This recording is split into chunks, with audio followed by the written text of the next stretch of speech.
Good evening. Thank you very much for coming to this lecture and taking the time out of your schedule. Also want to thank the East Hampton Library for making this facility and this room available to us. We have a bit of an ambitious program tonight to cover as many things that I think are relevant in the exercise of Social Security planning. First of all, though, there are a number of things that I would like to mention, and those are what we call the important considerations. And what are those? Those are disclaimers where we say, well, here are some of the things the presentation is not going to do. It is basically a generalized background to the program and its features. It will tell you about things that are basically for your general knowledge. And we're really not doing much in terms of advice. The advice really is something that you should try and achieve with information you gather. The Social Security Administration itself does not give advice either. So it is very important to understand that applying for benefits is your responsibility alone, and you should try and make the best decision.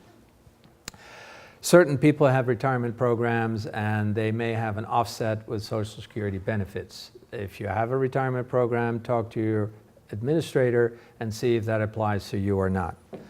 Lastly, Social Security was created by an act of Congress. It was created in 1935, as we shall learn, and it is subject to change. The most recent change was the change in November of 2015, where we had the so-called Bipartisan Budget Act that changed some of the rules in Social Security, particular for spousal benefits. The program, as I said, is a little bit ambitious. There are 4 parts to it. We're going to talk about a short history of Social Security. We're going to talk about some of the statistics, which are quite astounding in my view. Solvency of Social Security, everybody wants to know, is it there when I want to apply for benefits? Part 2 will cover the value of the benefits. I think it's misunderstood in many cases, the value of the benefits, the characteristics of the benefits. And then we talk about eligibility and factors that you need to consider when you apply for benefits, and the Social Security statement itself. How many people here have seen their Social Security statement? Okay, there are some that haven't, but quite a few have. That's good, because that will tell you a lot about the benefits. Part 3 will talk about the Bipartisan Budget Act of 2015 that President Obama signed into law in November last year, and we'll talk about some of the terminology that's being thrown around: file and suspend, restricted application. We'll cover that in Part 3. And then Part 4 is really trying to summarize everything and trying to help you make the right decision as to when to apply.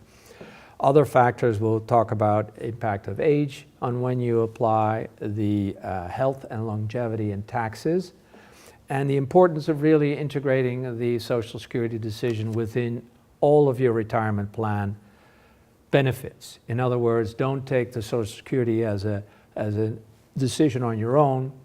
Look at all your other retirement funds and then find out, how does Social Security fit in there? All right, a short history of Social Security.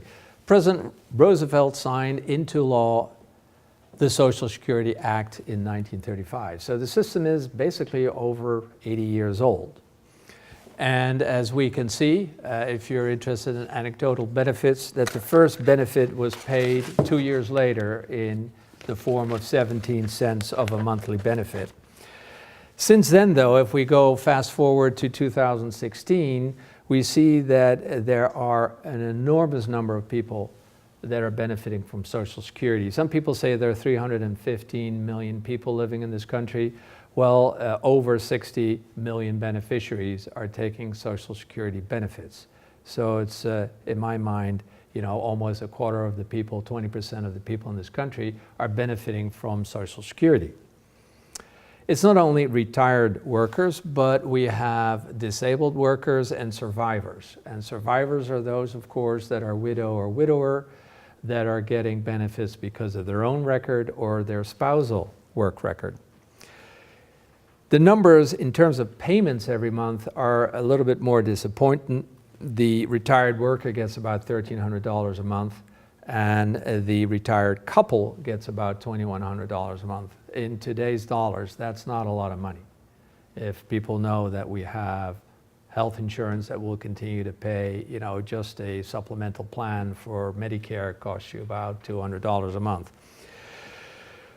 In general, it's assumed that Social Security payments represent about a third of income for anybody over 65 years old. Of course, as we said in the beginning, everybody wants to know, is Social Security around by the time I want to apply for benefits? So just a few statistics on the financials. At the end of last year, the Social Security Trust Fund, which gathers all the benefits, had $2.6 trillion in reserve. The inflows last year were about $920 billion, and a little bit under $900 billion went out. So today we're still in what we call a surplus situation. However, as you can imagine, there are apparently 10,000 people of the age 62 every day that are looking to apply for benefits or become eligible to apply for benefits. So that's an enormous number of people. If you take 10,000 times 360 days, you can see that every year we're going to have 3 or 4 million more people applying for benefits. So there is what we call a projected depletion date. If nothing changes by 2034, all the benefits in the trust will only cover 75% of your primary benefit amount. So, of course, that is a concern. There are obviously options to increase the trust fund. Right now, anybody earning $118,500, that's the maximum cap to contribute into the system. So if you earn $200,000, you're really not paying anything in over the 6.2%. That is the cap at $118,500. So that earnings cap could be lifted, for example. We can also increase the payroll tax. It's been 6.2% now, I believe, almost 20, somewhere between, I think, 15 years, say, for argument's sake. So we could make that 6.5% of your payroll instead of keeping it at 6.2. And there are so-called cost of living adjustments that could be changed. It's trying to keep track with inflation, but most people say it's about 2%. The administration can decide to reduce that. And of course, we can raise the retirement age. For anybody that is in the room today, except maybe 1 or 2 persons, it's probably the full retirement age is 66. But anybody that is born in 60 or later, by the change in 83, I think they made, is going to be retirement age, full retirement age at 67. So we can imagine that maybe 5 or 10 years from now, they may be saying, well, the retirement age should be 68. So there are many ways to address any solvency issues with Social Security. Some people have said, well, it's kind of bogus because there's no real money. Actually, the trust fund, according to the administration, has a real fund. There is $2.6 trillion, and it's invested in U.S. government securities. So it's not like, it's pay as you go, the money is not there. In fact, the money is there.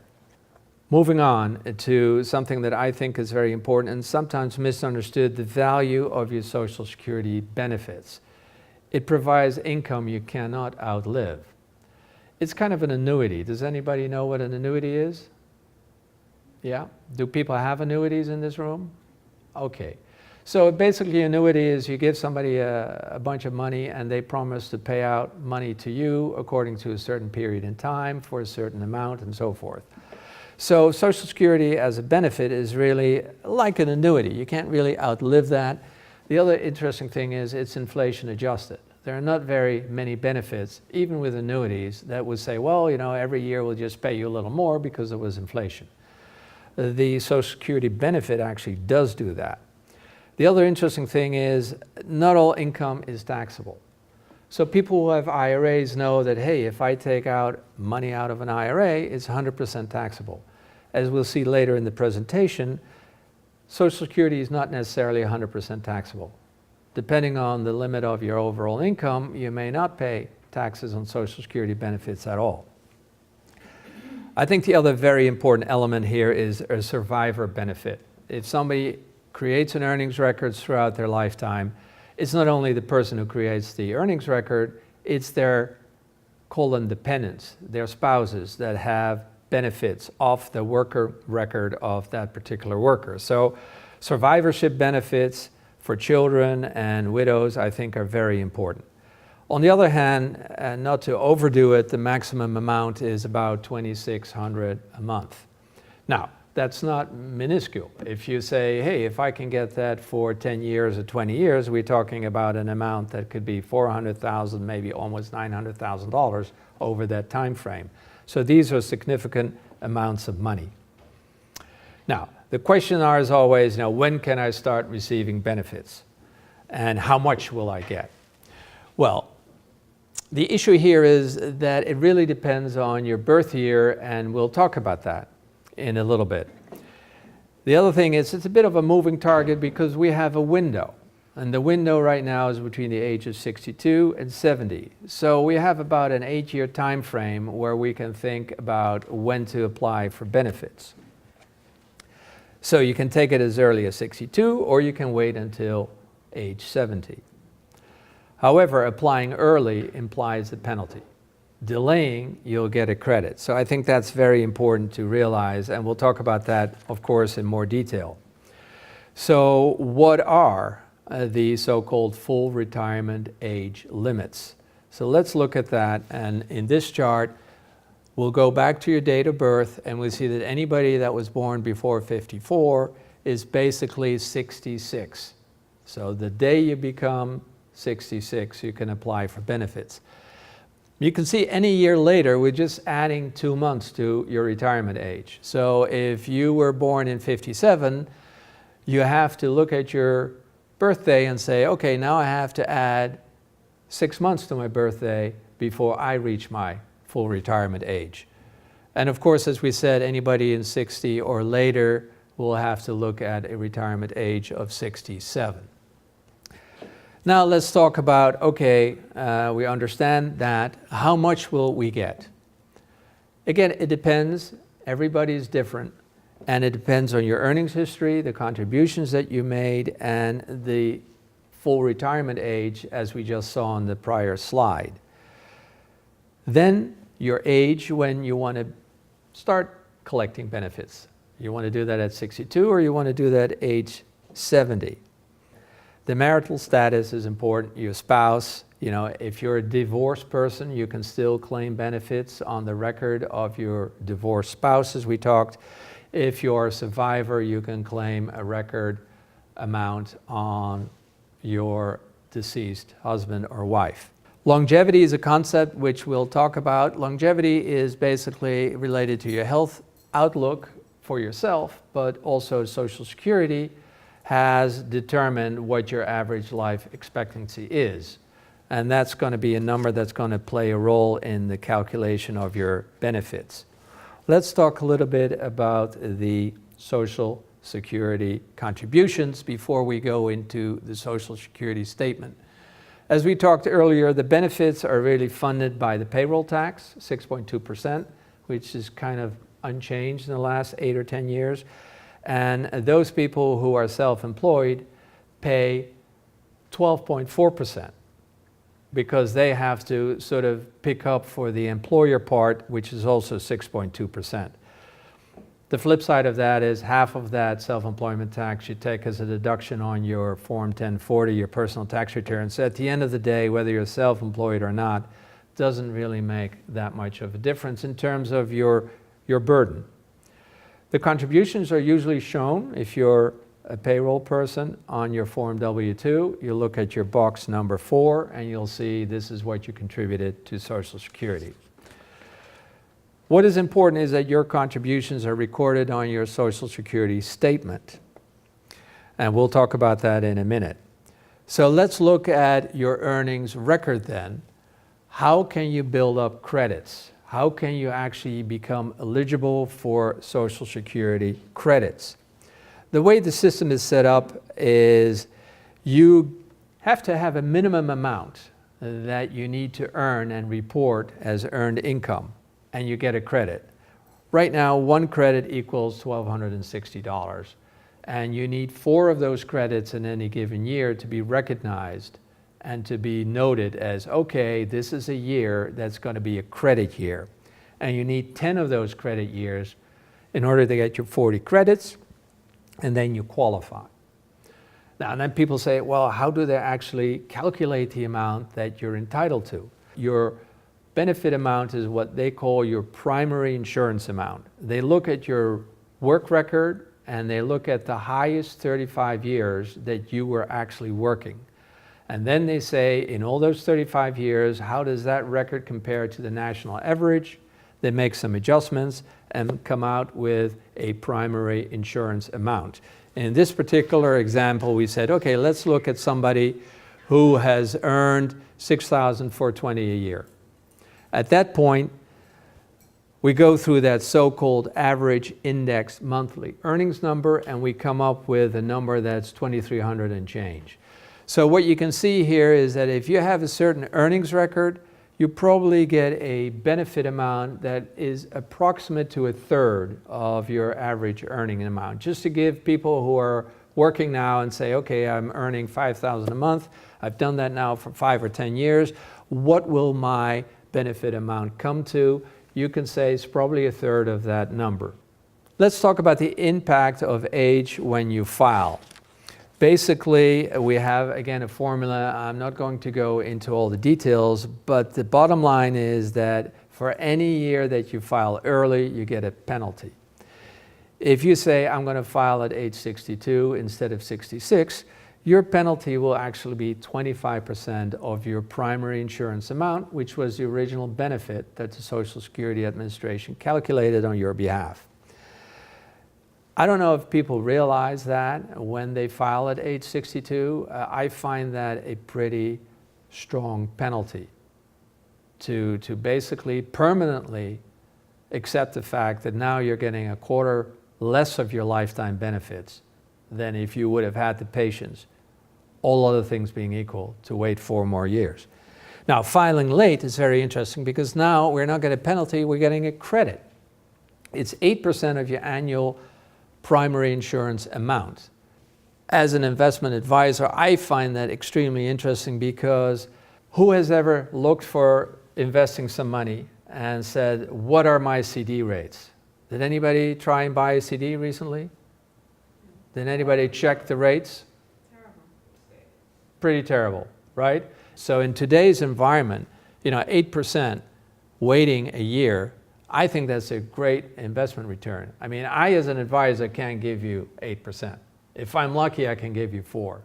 But I give you 4% with some risk. This gives you 8% no risk because you know your benefit amount. You wait a year, you get 8% more. I think that's a pretty good situation. And it's kind of the Social Security Administration to continue this calculation. It may change by the time we're getting a few years down in a new government, but right now this is what we work with. So I've got some interactive charts to show you the effect of that. Let's assume somebody has a $1,000 monthly benefit and the full retirement age is 66. You can see by filing earlier, every year it takes away from that $1,000 until we get to $750, which basically is your 25% penalty if you file early. How does it look if we take a credit? And then we see that if we wait until age 70, we actually get $320 every month more. These are monthly amounts, so you get 32% more by waiting 4 years. So I think, again, those are numbers that are important to think about and see if there's any way you can work in that window and delay applying for benefits. Longevity. Longevity is an interesting process and concept because longevity is basically the question, how long may you live? Now, how long you may live has 2 impacts. The calculation is made by Social Security, their expected life expectancy, and yours. You may have, looking at family history, you have your own views. I know families where uncles and aunts lived until 95, and I would argue, well, if longevity runs in your family, you probably should think about at least living to 85, 90 maybe. You know, of course, barring very unfortunate incidents like serious illnesses and so. So what we say at Social Security is that if you're 65 today, there is a chance that you probably will get to 84. And if you're a woman at 65 today, you can probably get to 86. That is their calculation based on actuarial tables that say, okay, those are your expected life expectancies. Now, what is interesting here is that it always gets into what we call a longevity trade-off, because in theory, Social Security doesn't care whether you file early or late. They say, this is your life expectancy. If you want to file early, you get a longer period of checks, say 4 years more. The benefit amount will be lower. If you decide to wait 4 years and take your money at age 70, you will get a higher amount, but a shorter period of checks. They, in theory, don't care. For them, you applying at 62 is the same as you applying to 70 in the sense of the amounts that they will pay you. For you, however, it is a difference, because filing early might seem attractive, but it also meaning settling for a much lower amount. If you think you live shorter than the life expectancy, you can say, you know what, I'd take it at 62 because I'm never going to get to their life expectancy. On the other hand, if you file later, you're going to get fewer checks, but you can say, look, if I expect to live longer than my life expectancy, I just got to delay because that's going to give me more money. So it's a bit of a strange, what I call longevity trade-off. You can go to the Social Security website, and they give you all the calculators. You can type in your age and you can say, okay, what do you think my expectancy is based on my sex and based on my date of birth? And they'll tell you. And again, you know, it's, I think, something very personal. It really depends on what your views are and what your health situation is. But I did want to give you an example. Like if you're 62-year-old today and you're a male and you wait until age 66, and you live at least beyond age 78, you'll get ahead. So waiting until 66, you'll probably break even if you're older than 78. So everybody can say, okay, what is my life expectancy? What does Social Security say? Basically, if I think I'm going to live longer, it probably makes sense to delay. If you think you're going to live shorter than what Social Security says, you're probably better off taking your smaller checks, but take them 4 years earlier. So basically it's a trade-off, you know, a lower check, 4 years longer, higher check, 4 years longer, but I have to wait. I have to go to the other side of age 70.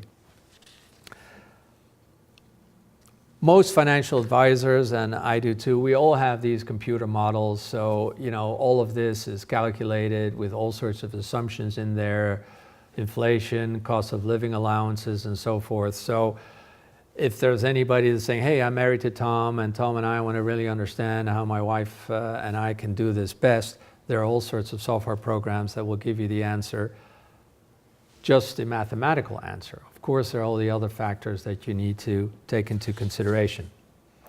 However, the bottom line is that according to the Social Security Administration, there's 73% of workers that are receiving reduced benefits because basically they are filing before their full retirement age. All right, let's go to the Social Security statement. It does show what your earnings record was. It shows you, you know, what your benefits are, and we'll look at that in a minute. I think it is important to look at your Social Security statement and to review it for accuracy. Were all your earnings years included in your statement, especially if you're self-employed?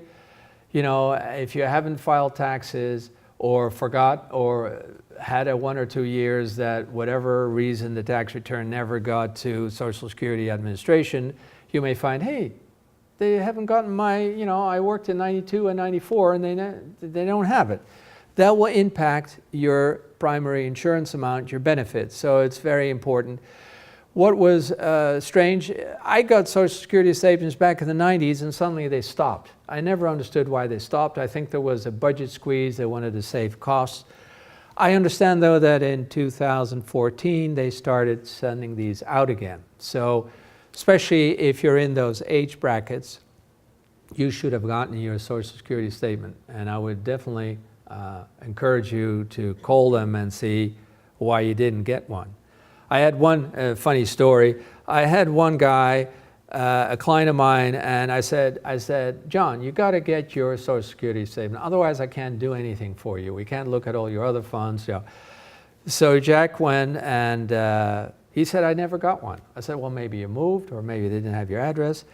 So Jack called Social Security and he was not recognized. I think we don't have any Jack here. It turned out that he always went by the name of Joe. From kindergarten on, everybody knew him as Joe, never as Jack. So he went through his life as Joe. Social Security just went to his birth certificate and how he was registered as Jack, and it took him about 8 weeks to actually get all this corrected. Everybody was confused, and finally they realized that John was the real Jack. He was not an imposter. And finally, he got his Social Security statement. But in that process, we were 8 weeks later. So it is important, if you haven't gotten it, to just make sure you actually get it. And you're on the list, so to say. Let's look at Wanda Worker at Anywhere Avenue in Maintown. This is obviously very creative. Her statement is looking at follows. And since a lot of you have seen that statement, I won't want to dwell on it too long, but basically it shows the age-related benefits. If you're 62, you will get $1,064 a month. If you wait until her retirement age, which in this case is 67, you'll get pretty much $500 more every month. What is important here is if you have family, you have children and a spouse and survivor benefits that are all noted on this page 2 of your statement. It gives you some personal information, your date of birth, what your taxable income was, and your Social Security number, of course. On the next page, it gives you your earnings history. This is, according to the Social Security, what Wanda earned in her lifetime. It tells you how much benefits she paid in, how much her employers paid in, and the current 6.2% payroll tax taken out of her salary as a W-2 employee. So this statement, I think everybody should have. If you talk about retirement planning, you should have your statement and understand what it means, especially if you're married, because this statement will also determine some of the benefits that will go to your partner, and we'll talk about that. The other beneficiaries. I think one of the interesting things of the Social Security system here in the US is that we have spousal benefits. And the philosophy there is that in the old times, the man went out and worked, the woman stayed in the house and took care of the kids. And so there was this philosophy that it's unfair if the woman can never work because she's taking care of things in the household, and the man is the only person working in the household. We should have, the ability for the woman to actually take advantage of the spousal benefits on the work record of her husband. Now, of course, we all know today things have changed. There may be 2 mothers in the household, there may be 2 daddies in the household, there may be all sorts of things in the household that have nothing to do with that old model. Social Security has been, shall we say, progressive in recognizing these changes, and even if you are in a situation where your husband is a man or your wife is a woman, then we can still look at these spousal benefits as they are existing under the current scenarios. Spouse can get 50% of the partner's benefits, so that's important. If you were married longer than 10 years, you can get 50%. If you divorced spouses benefits based on his or her work record. When we're going to talk about the Budget Act and the changes in the new rules, what was important is that survivor benefits were not impacted. The new rules basically give you more restrictions in how to file and when to file, but the law decided that for widows and widowers, we leave things unchanged. So the good news is the widows and widowers still have a lot of flexibility. And what's the flexibility? Is switching between their own benefits and the benefits of their deceased spouses. And we can see later on why this is important. Part 3, the Bipartisan Budget Act of 2015. It created a lot of confusion. I have searched the websites in the last 2 or 3 months, and it was amazing. There was all sorts of information floating around what the Act did and did not do, and there's a lot of confusion about the terminology. Because everybody knew, apparently, in the corridors, oh, file and suspend, yeah, we can no longer file and suspend. Well, what does that mean? Well, we know that it's no longer possible, but what does it really mean that I can no longer file and suspend? So we'll talk about that. So the Budget Act really created new sets of rules for age-related groups. That's a little bit confusion causing because depending on my age, I either belong in one group or the other. And basically what has been the result of the Budget Act is we have anybody that's age 66 that could file and suspend until April this year and no longer can do that. So anybody who did the file and suspend stuff, for lack of a better word, was able to do it up until April. The other group of people, that anybody who's 62 now can still do a restricted filing, meaning they still have some of the benefits of the old law that they can switch and determine timing. Anybody younger than 62 at this point can no longer play between spousal benefits and their own benefits. So in other words, the old law gave you an opportunity to say, I take half of my spousal benefits now, I won't take anything for myself, and I will file for myself later on, a couple of years later. In the meantime, the household gets half of the spousal benefits that we're claiming. That rule is basically gone. So now for anybody who is 62 and younger, when they claim, it's a one deal. You want to claim for benefits, you claim for your spouse. Same time. There's no playing or switching between spousal and your own benefits. So basically what has happened is if you file now, if you're in that age group, you basically file for the household, period. And we'll see why that is going to make a difference in the financial picture for these people.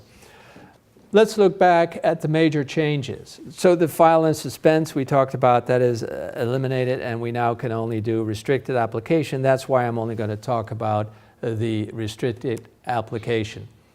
The restricted application is really now a new term to say anybody that is in that age group that we talked about can file restricted. What does that basically mean? A restricted application today for us in the grandfathered situation, that's us being 62 at the end of last year and 63 now, we can file still for spousal benefits and not touch our own benefits. And we'll have an example and we talk about that. The restricted application is really giving you the option to file for a benefit that's not your own. So technically, anybody at full retirement age is allowed to get a retirement benefit. With the restricted application, you can say, I don't want mine, I want my spousal benefit. So we'll see in the example how that works. You get access to your spousal benefit because I did a restricted application. Only one spouse can do this, by the way. Only one of the two can say, I file restricted, meaning I get their or her benefits and not mine. And why do we want to do that? Because if we want to get some income in the household, we'll just say, I'll take the income that relates to one partner and I'll let the other partner's income grow 8% a year, right? Once I'm at full retirement age. So, however, if I want to do a restricted application, my spouse will have had to file for her own benefit. I can only file if she has filed. So my wife files And now I file a restricted, getting half of her benefits. So my wife gets her benefits, I get half of her benefits, and then I'll wait until I'm at age 70, and then I file my own benefits. So let's look at an example to try and make this more clear. So the new rules basically affect everybody who's younger than 62, basically meaning that we have to file simultaneously. Married couples file simultaneously, and we cannot have the restricted application because that only applies for anybody that was 63 this year. I can still do a voluntary suspension. I still say at age 66, I don't want any benefits. I'm just filing a suspension on my own benefits, and I'll say, you know what, 4 years later or 3 years later, I want to actually reactivate that. And then I'm going to get my benefits with my delayed credits at 8% a year. So let's look at an example, and hopefully that will make things more clear. Bob and Mary are 63 years old and still working. They're in good health, their longevity runs in the family, and their full retirement age is 66. Bob has a benefit that a PIA, a principal primary insured amount of $2,500. Mary has one of $1,200. Now, because they were 62 in this year, they were basically getting to 63. They are protected by this grandfather position. So they can actually do the file and restrict that we talked about in the prior two slides. So what we're going to do is Bob is going to file a restricted application for his spousal benefits at the time he gets to 66. So what is Mary going to do? Mary is going to file based on her own record, and she files at age 66, and she will continue to receive that $1,200 adjusted for cost of living and inflation. So she's getting a $1,200. Bob files a restricted application. He gets half of that benefit, and in the meantime, he lets his own benefit grow until age 70. And then at age 70, he says, now I want to do the switch again. I don't want my spousal benefits, I'm going to go to my own. So as a person, I always have the right on one benefit, but it can be the higher of two. If my spouse has a higher benefit than I have, then of course I'm going to get half of the higher benefit, and I'll just relinquish my own. But it's not like, you know, oh, wait a minute, I can switch and change all the time. This is a time frame in which you can do that. So let's look at how this works out. Mary starts her benefit at 66. She's going to get $1,292. We adjusted it for a 2.5% cost of living allowance. It's $1,292. Bob gets half of, oh, am I doing it right? It's always difficult with these buttons. The spousal benefits, which is 50% of Mary's. He's going to collect that, and until age 70, you know, he's going to switch back to his own benefit, which has grown to a number that's closer to $3,900. Remember, he started at 25. He got 8% credit, so he's got 32% more than his 2,500 adjusted for for COLA adjustments. It means that their combined benefit at age 70 is now $5,400.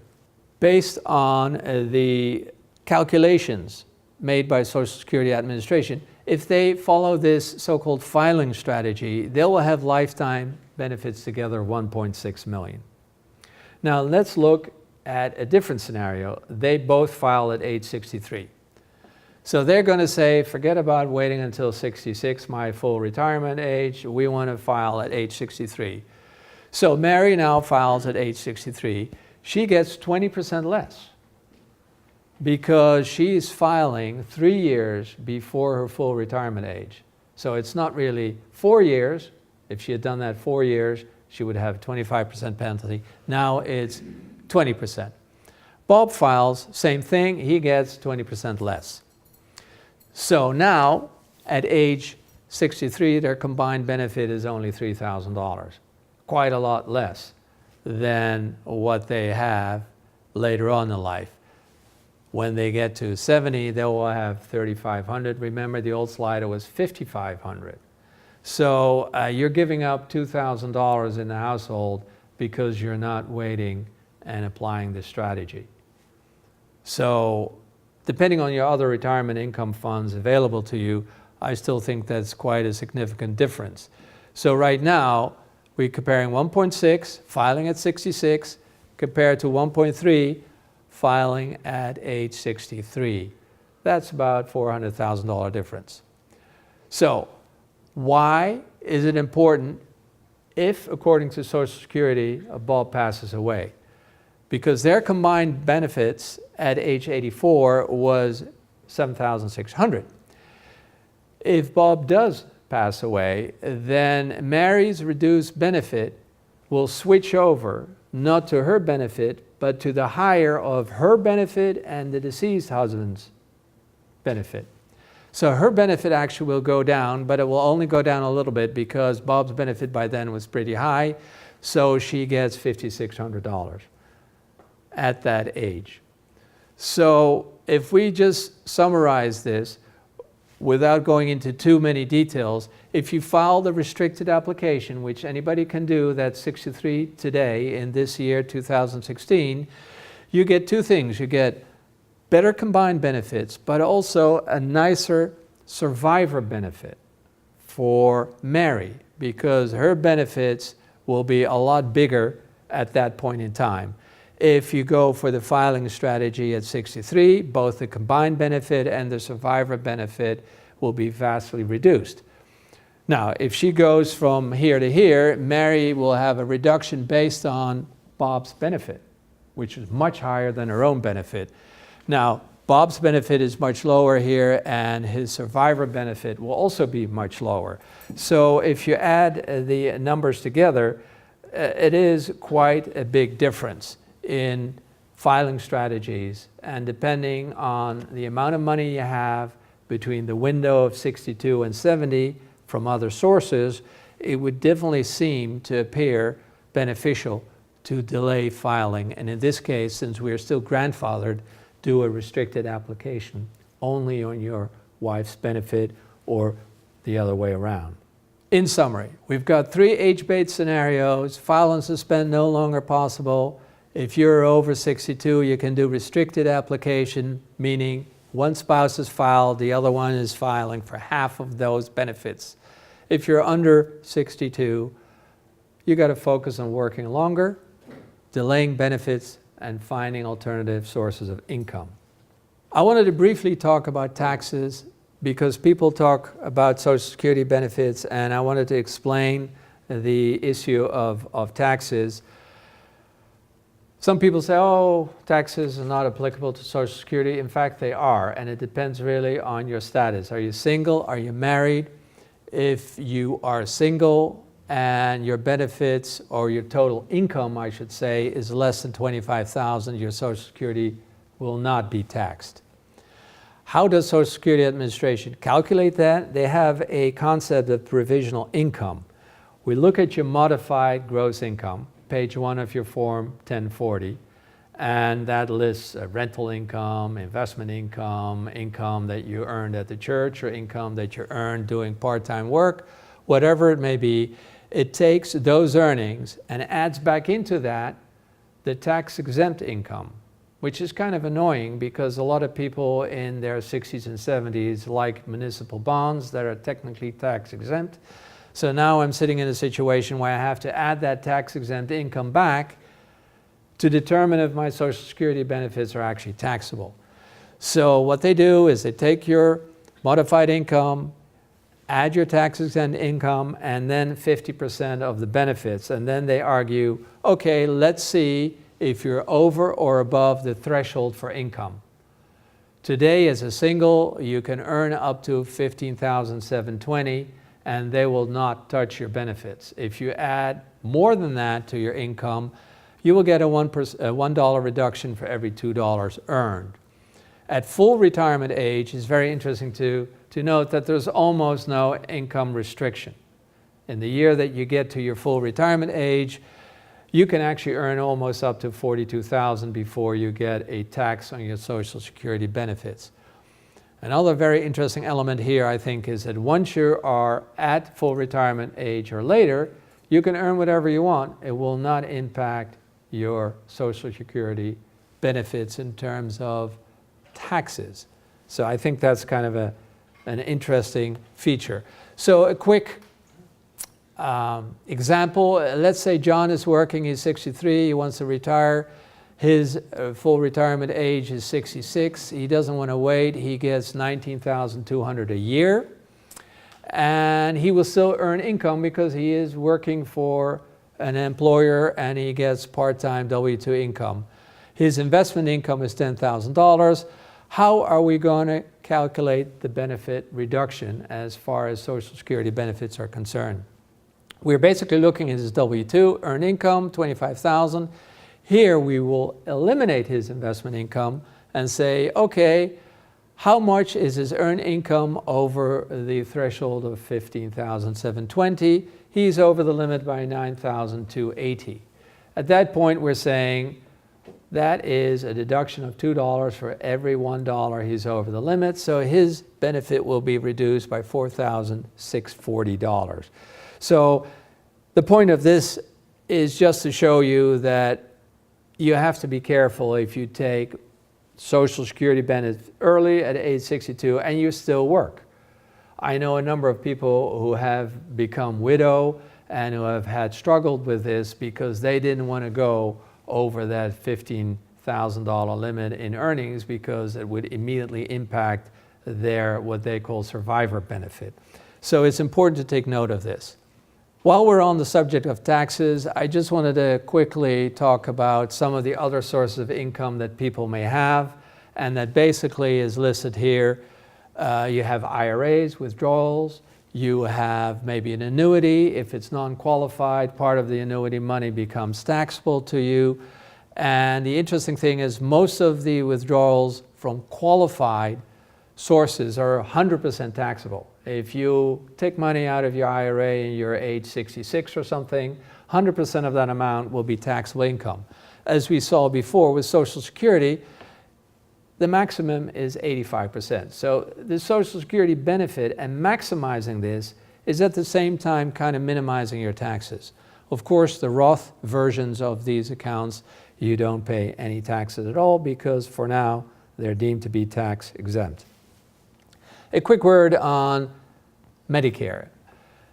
Medicare and Social Security are really two completely different things. You apply for Social Security according to some of the benefits and the calculations and the considerations that we talked about. Medicare is a federal health insurance program that has nothing to do with Social Security when it comes to the age window. There is no early application.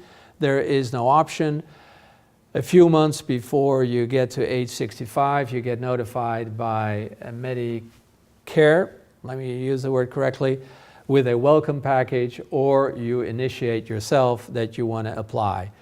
Applying after age 65 actually is not beneficial. You get penalties, the fees may go up.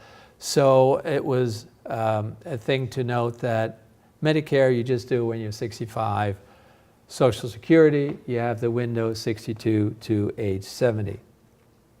So to conclude, hopefully I can press upon everybody that every person is different. Social Security means different things to different people.